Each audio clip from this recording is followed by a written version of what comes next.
Hello guys, real talk ta no. Sa mga content creator karon nga mga naging yumaman na tungod sa ilang pagka-create or pagkahimo sa mga video or sa ilang mga content.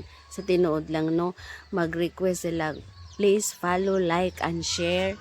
Mag-follow ta, mag-like and share, pero pag masahura na bitaw sila, dili na nila mahinumduman ang ilang mga followers.